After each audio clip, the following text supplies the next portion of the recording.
So, I assume we're now on post-game.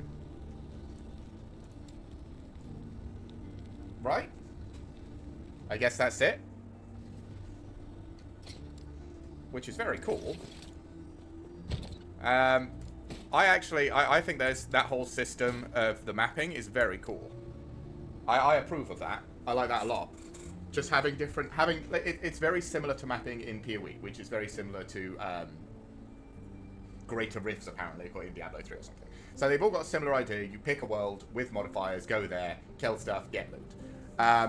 But in this one, you get to pick specific worlds that give loots that you're interested in, as well as getting loot inside the world, and the modifiers, which is cool. And it allows a much more sort of targeted, you do what you want to do. Also, if I had gone, like the first time I went to maps, I don't know if you guys remember, when we tried PoE and we had the sweep duelist build, we went to maps, and the first map we got instantly exploded by a white mob because it threw a fireball at me. With full fire resistance.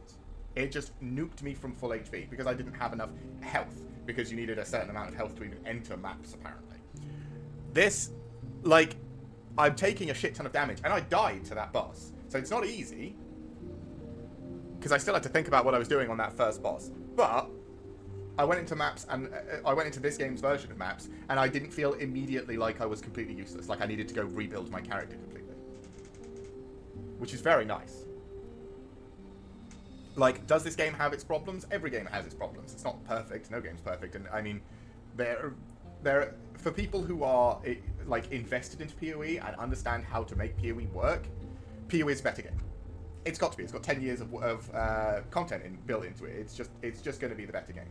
But for people like me, new ARPG players who haven't invested 10 years into PoE, who only played the more recent ones, the people who joined D4 because they had that massive marketing campaign and found it lacking, that tried PoE and couldn't understand it. For people like that, this game is fantastic. The crafting system is simple, easy. I've been doing it while leveling up.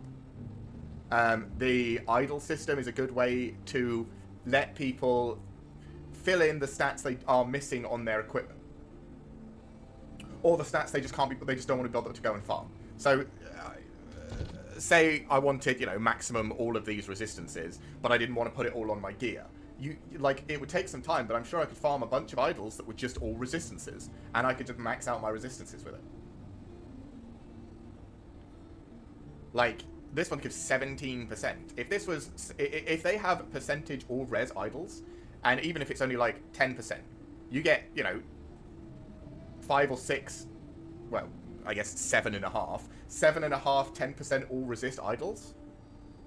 There you go, plus 3 elemental resistance. Yeah.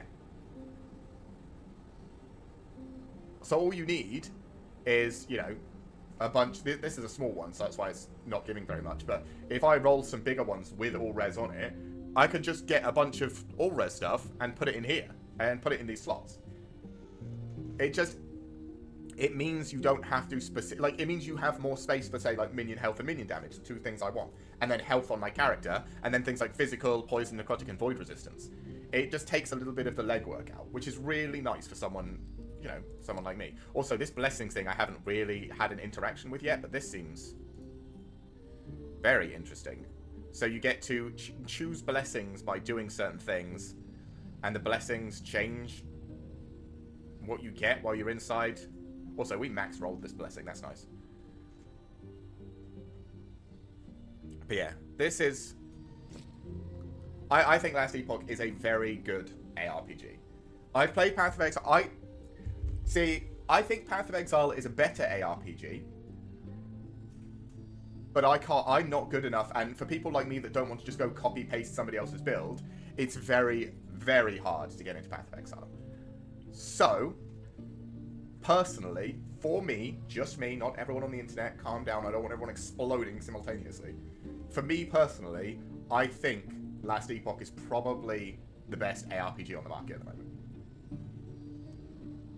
Just for someone like me who just wants to have some fun and make a build and see if it works. Like this stupid no damage blade summoning build, I feel like it should be trash. And also, I've not seen anyone talking about it or anyone trying it. It's not like I could copy and paste it from anywhere. This is just me coming up with some random garbage on the fly. And it works. At least in the early map stuff. Maybe later on it will turn out to be trash. Sure. But if this was PoE, I'd have walked into my first map, I'd have killed nothing, I'd have been dicked, and then I would have felt bad. That's what PoE does to you in the late game. You finish the campaign, you feel good, you get to your first map, and then it beats the shit out of you for trying to do something that's not what other people are doing that is good. And, like, that's fine. That's fine for people that are really good and understand Path of Exile. But for someone like me, who doesn't have that time, who hasn't invested that sort of time, I want to try, you know, just stupid stuff and make it work. Even if I have to invest, you know, a bunch of time and energy into it. And Last Epoch actually lets you do that. So, for me, I think I prefer Last Epoch over Path of Exile. Diablo 4, I will say I haven't played, but from what I've seen and what I've heard, that's good because it's bad. And like for $70+ when it was, I mean, it was $100 when it dropped if you wanted to play it 3 days early or some crap. Like, there's no way it's anywhere as, like, you can't even compare the two. This is $35. This is half the price of Diablo. And from what I've heard, it's better. Sure, they had the server issues to begin with, but most, because this is a small company that made this game. Same as like the Helldivers people, same as the Pal World people. All of the big games that have come out at the start of 2024 have had server issues, because all of the big games that have come out so far in 2024 have been small indie games that got massive popularity because they were just good games.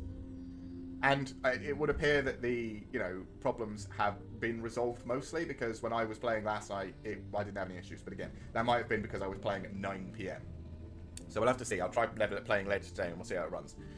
But yeah, thanks for everyone for coming to watch. I really, really enjoyed Last Epoch. I will be playing it probably every Monday for the foreseeable future, because I want to get my other character up to this point, and then I want to see how far we can take this little Bladestorm Blade Summony build. My other character won't be exactly the same. I'm putting points into Juggernaut instead of into Fearless, because I think it will be better overall.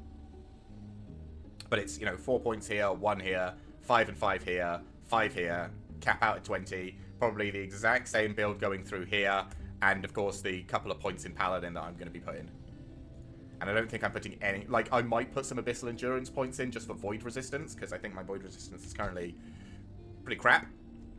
But, you know, it's these 4 are probably what you're going to be looking for in the campaign. I mean, Poison is a real pain in the ass, but, you know.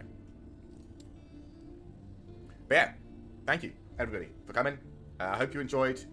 If you want my recommendation, if you enjoy action RPGs, pick up Last Epoch. It is a good game. The Steam reviews are mixed at the moment because the server issues have been bringing everybody down because people haven't been able to play when they paid for it. Get that, 100%. If I paid for a game and couldn't play it for the first 3 days, it would have annoyed me. It did annoy me when I was trying to play Helldivers. Remember the first day when I couldn't multiplayer on Helldivers? I was getting very frustrated. I can totally understand that. But if your only complaint about a game is the servers are iffy, and you have absolutely no complaint about the gameplay, I feel like once the servers are fixed, then you should play. Even if that means waiting, you know, an extra week or two to make sure that everything's stable and everything's fine. This game is probably worth your time. At least in my opinion, it is worth your time. So for now, that's all I'm going to say. Tomorrow, we are playing Pokemon. We're starting our Ruby Randomizer. My partner's been setting that up this morning, so that should be good fun. Please come join, come hang out. If you're there at the start, 10 AM, you can pick my starter for me and make me soul-crushingly miserable. I'm sure it'll be great. But until then, I will see you all later.